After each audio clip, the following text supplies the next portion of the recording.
ஒரு மகிழ்ச்சியான செய்தி. இதயம் நலனையின் விலை லிட்டருக்கு ரூபாய் 105 குறைஞ்சிருக்கு. செப்டம்பர் 2023ல 1 லிட்டர் இதயம் நலனையின் அதிகபட்ச விலை ரூபாய் 503. ஆனா இப்ப 1 லிட்டர் இதயம் நலனையின் விலை ரூபாய் 398 மட்டும்தான் தமிழ்நாட்டுல. அப்ப இனிமே எல்லாரும் இதயம் நலனை வாங்கலாம் இல்ல? யூடியூபர் சவுக்கு சங்கர் சென்னைக்குள் பக்கத்தில் வாடகை வீட்டில் வசித்து வருகிறார். நேற்று முன்தினம் தூய்மை பணியாளர்கள் போல சீருடை அணிந்து வந்த ஆண்களும் பெண்களும் வீட்டிற்குள் அத்துமீறி நுழைந்து சங்கரின் தாய் கமலாவை மிரட்டினர். வீட்டிலிருந்த பொருட்களை சூறையாடினர். டைனிங் டேபிள், படுக்கை அறை என எல்லா இடங்களிலும் மலத்தை வீசினர். உங்கள் மகன் தூய்மை பணியாளர்களான எங்களை அவதூறாக பேசிவிட்டார் என கூறியபடி வீட்டை நாசப்படுத்தினர் என கமலா கூறினார். இந்த சம்பவத்துக்கு பாஜக மூத்த தலைவர் தமிழிசை கண்டனம் தெரிவித்தார். தமிழகத்தில் சட்டம் ஒழுங்கு எப்படி இருக்கிறது என்பதற்கு இதுவே சிறந்த உதாரணம் என்றார். இல்ல, இது ரொம்ப தவறானது. சகோதரர் சவுக்கு சங்கர் வீட்டுல ஒரு தாய், இல்ல யாரா இருந்தாலும் பரவாயில்லப்பா, ஒரு தாய், அவங்க சவுக்கு சங்கருக்கு தாயின்ல எல்லாருக்கும் தாய் தான். ஒரு தாய் இருக்கிற வீட்டுல போய் கலாட்டா பண்ணி அதுல நீங்க ஏற்கனவே வேங்கை வயல்ல குடி தண்ணீர்ல மலம் கலந்ததே இன்னும் நீங்க கண்டுபிடிக்கல. ஒரு குடும்பத்துல ஒரு வீட்டுல மலத்தை போட்டு அது நிஜமாவே துப்புரவு யார் தவறு சில நேரம் பேசி இருந்தா அவங்க மன்னிப்பு கேட்கலாம், இல்லைன்னா கண்டனம் தெரிவிக்கலாம். ஒருவேளை அவர் துப்புரவு தொழிலாளர்களை பேசியிருந்தா நான் அதை பார்க்கல, பேசியிருந்தா அது தவறு, நிச்சயமா தவறு. யார் தவறாக பேசியிருந்தாலும் அது தவறு. குறிப்பாக பெண்களை யார் பேசினாலும் தவறுதான். அதுவும் குறிப்பாக துப்புரவு தொழிலாளர்களை பேசியிருந்தா அது தவறு. ஆனா தவறை நாம எப்படி கண்டனம் தெரிவிக்கணும் அப்படின்றதுக்கு ஒரு வரைமுறை இருக்குது. அவங்கதான் செஞ்சாங்களா, அதுக்கு பின்புலத்துல யாராண்டு இருந்தாங்களா, அரசியல் காரணம் இருக்கிறதான்னு நிறைய காரணங்கள் இருக்கு. ஆனா இது வன்மையாக கண்டிக்கத்தக்கது. வன்முறை எதற்குமே தீர்வாகாது, மோசமான வழிமுறை எதற்குமே தீர்வாகாது.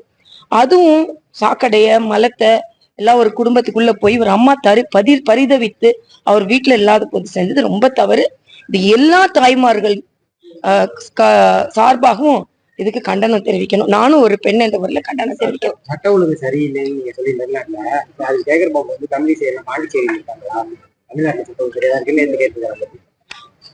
ரொம்ப நல்ல, ஒருவேளை தூக்கத்துல இருக்காரான்னு எனக்கு தெரியல. நான் பாண்டிச்சேரியில இருக்காரன்னா நான் ரிசைன் பண்ணிட்டு அவ்வளோ பெரிய பொறுப்பை இவங்கள மாதிரிலாம் இல்லை. இவங்களெல்லாம் தான் வளர்த்த கட்சியை விட்டுட்டு கட்சிக்காக பதவிக்காக இன்னொரு இடத்துல விட்டுட்டு அம்மா வளர்த்ததுன்னு சொல்ல பயந்து, அண்ணா எங்களை வளர்த்தாதான் நாங்க சொல்ல மாட்டோம்.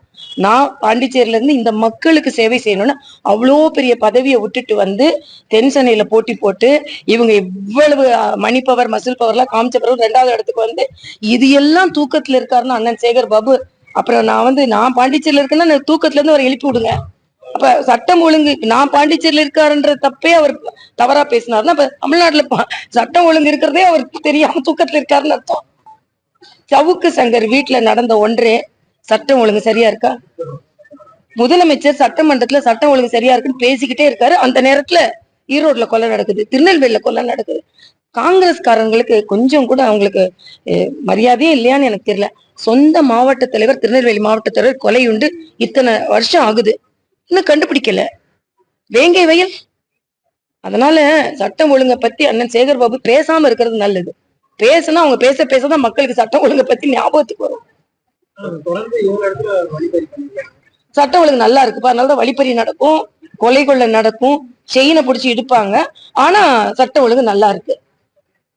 சென்னையில ஒரு நாளைக்கு 2 கொலை நடக்கும், திருநெல்வேலி இது வரைக்கும் 46 கொலை நடந்துருச்சு. ஆனா சட்டம் ஒழுங்கு நல்லா இருக்கும்.